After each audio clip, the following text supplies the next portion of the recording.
मध्य रेल्वेवर उद्या अभियांत्रिकी आणि देखभालीच्या कामांसाठी मेगा ब्लॉक ठाणे आणि कल्याण स्थानकांदरम्यान सकाळी 10:40 ते दुपारी 3:40 वाजेपर्यंत असणार ब्लॉक। कोकण आणि विदर्भामध्ये 3 जुलैपर्यंत मुसळधार पावसाची शक्यता। मध्य महाराष्ट्रातील पुणे आणि सातारा घाटमाथ्यावर पावसाचा जोर असणार। महाराष्ट्रामध्ये रायगड, रत्नागिरी आणि सिंधुदुर्ग येथे ऑरेंज अलर्ट जारी। इतर जिल्ह्यांना येलो अलर्ट। नागरिकांना काळजी घेण्याचे आवाहन। पालघरच्या सातपाटी समुद्र किनाऱ्यावर समुद्राचं रौद्र रूप। समुद्रातील भरतीचं पाणी थेट सातपाटी गावात शिरलं। उंच उंच उसळणाऱ्या लाटा ड्रोन कॅमेऱ्यात कैद। विदर्भामध्ये पावसाची जोरदार हजेरी। मराठवाडा विदर्भाच्या सीमेवरून वाहणाऱ्या पैनगंगा नदीला पूर। पैनगंगा नदीचं पाणी शेतामध्ये शिरलं। सोयाबीन आणि हळद पिकांचं मोठं नुकसान। बदलापूर पालिकेच्या तळमजल्यावर साचलं पाणी। अनेक दिवसांपासून सुरू असलेल्या पावसाचा पालिकेला फटका। पालिकेच्या वाहन तळात शिरलं पाणी। कर्मचाऱ्यांची तारांबळ। कोल्हापूरच्या शाहूवाडी तालुक्यातला मानोली धबधबा जून महिन्यातच पूर्ण क्षमतेनं प्रवाहित। पर्यटकांना निसर्गाची मेजवानी, पण प्रवेशबंदीमुळे हिरमोड। वर्षा पर्यटनासाठी प्रसिद्ध असलेल्या सिंधुदुर्गमधल्या आंबोली जवळील कावळेसाद पॉइंटवर कोल्हापूर येथील युवक खोल दरीमध्ये कोसळला। घटनास्थळी दाट धुकं तसंच मोबाईल रेंज नसल्यामुळे मदत कार्यात अडचणी। नाशिकमधल्या सप्तशृंगी गडावरील भोरी धबधबा प्रवाहित। निसर्गाचा आनंद लुटण्यासाठी भाविक आणि पर्यटकांची गर्दी। चिखलदऱ्यात पर्यटकांची वाढती गर्दी पाहता जिल्हा प्रशासनाकडून पर्यायी मार्ग वापरण्याचे आदेश। परतवाडावरून चिखलदऱ्याकडे जाताना अरुंद रस्ता असल्यानं वाहतूक वळवली। यवतमाळच्या राळेगाव नदीवरील पूल खचल्यानं विद्यार्थ्यांना पाण्यातून करावा लागतोय जीवघेणा प्रवास। पाण्याच्या प्रवाहामुळे मातीचा भर खचून पूल खचला।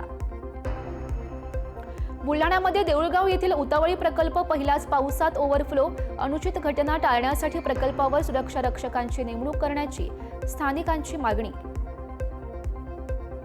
बुलढाण्यातील मेहकर तालुक्यातील जगदंबा माता मंदिराची संरक्षण भिंत खचली। मुसळधार पावसामुळे भिंत खचली। पुरामुळे मंदिराला धोका। काल राज्यामध्ये आढळले कोरोनाचे 13 नवे रुग्ण। कोल्हापूरमधील एका 66 वर्षीय महिलेचा मृत्यू, तर राज्यामध्ये आतापर्यंत 37 कोरोना रुग्णांचा मृत्यू। राज्यभरातील वरिष्ठ पोलीस अधिकाऱ्यांच्या बदल्या। 51 IPS अधिकाऱ्यांच्या करण्यात आल्या बदल्या। अनेकांचं प्रमोशन तर काहींचं डिमोशन। छत्रपती संभाजीनगरच्या इतिहासात मोठी कारवाई।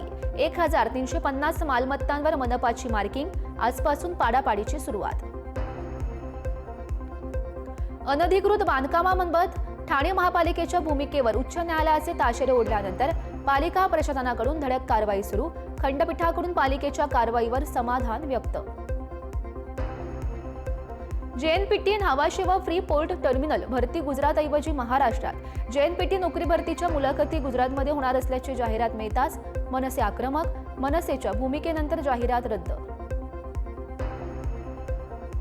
प्राडाच्या मेन्स फॅशन शो मधील चप्पल कोल्हापुरीच। महाराष्ट्र चेंबरच्या पत्रव्यवहारानंतर प्राडाची कबुली। फॅशन शो मध्ये वापरलेली चप्पल कोल्हापुरीच, प्राडाची माहिती। अलमट्टी धरणाच्या उंचीवाढी विरोधात जुलैमध्ये आंदोलन। कोल्हापूरमधील बैठकीमध्ये निर्णय। सरकारचं लक्ष वेधण्यासाठी 10 जुलै रोजी धरणाच्या उंचीवाढी विरोधात आंदोलन। 19 वर्षाखालील क्रिकेट सामन्यात भारताकडून इंग्लंडचा पराभव। वैभव सूर्यवंशीच्या तडाखेबंद 48 धावा। 19 चेंडूमध्ये 5 षटकारांसह वैभवच्या 48 धावांचा धमाका। दुसऱ्या कसोटीसाठी जसप्रीत बुमराहऐवजी आकाशदीप, अर्शदीप किंवा कुलदीप पैकी एकाची निवड होण्याची शक्यता।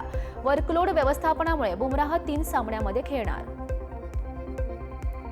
इंग्लंड विरुद्धच्या दुसऱ्या कसोटीमध्ये पहिल्या डावात शतक ठोकून पंत घडवू शकतो इतिहास। द्राविडनंतर बनू शकतो दुसरा विक्रमवीर। 2 जुलैपासून दुसऱ्या कसोटीला होणार सुरुवात। काटालगा फेम अभिनेत्री मॉडेल शेफाली जरीवाला हिचं निधन। रात्री हृदयविकाराचा तीव्र झटका। रुग्णालयात दाखल करण्याआधीच निधन। बिग बी अमिताभ बच्चनला डॅशिंग इन्फ्लुएन्सर समजली पापडवाला। तिनं बिग बी ना म्हणत असल्याचा व्हिडिओ केला शेअर। या महान पापडवाला नेमका कोण आहे असा विचारला सवाल।